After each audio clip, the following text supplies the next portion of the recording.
നമസ്കാരം. ഇന്ന് പരിചയപ്പെടുത്തുന്ന ലോകത്തിലെ പ്രധാന നദികളിൽ ഭാരതത്തിലെ 3 പ്രധാന നദികളാണ് സിന്ധു, ഗംഗ, ബ്രഹ്മപുത്ര. ഏഷ്യയിലെ വമ്പൻ നദികളുടെ കൂട്ടത്തിലാണ് ഇന്ത്യൻ നദികളായ സിന്ധു, ഗംഗ, ബ്രഹ്മപുത്ര എന്നിവയുടെ സ്ഥാനം.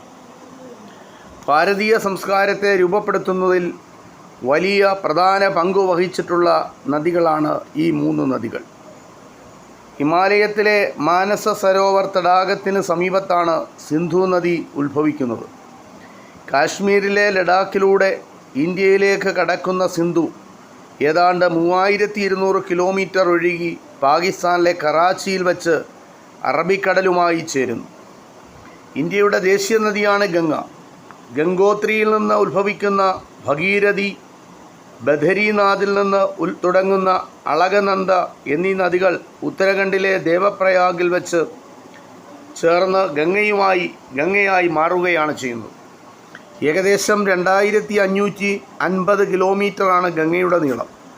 ഇന്ത്യയിൽ നിന്ന് ബംഗ്ലാദേശിലേക്ക് കടക്കുന്ന ഈ നദി ബംഗാൾ ഉൾക്കടലിൽ പതിക്കുന്നു.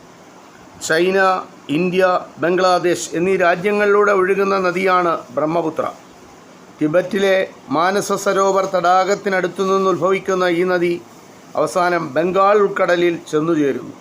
ഏകദേശം 2900 കിലോമീറ്റർ നീളമുള്ള ഗംഗയുടെ 916 കിലോമീറ്റർ മാത്രമാണ് ഇന്ത്യയിലൂടെ ഒഴുകുന്നത്. ഇന്ത്യയിലെ പ്രധാനപ്പെട്ട നമ്മുടെ സംസ്കാരവും നമ്മുടെ അഭിമാനവുമായ സിന്ധു, ഗംഗ, ബ്രഹ്മപുത്ര എന്ന 3 നദികളെപ്പറ്റിയുള്ള ഒരു ചെറുവിവരം നിങ്ങളുമായി പങ്കുവച്ചു. ഇത് എത്രമാത്രം നന്ദി, നമസ്കാരം.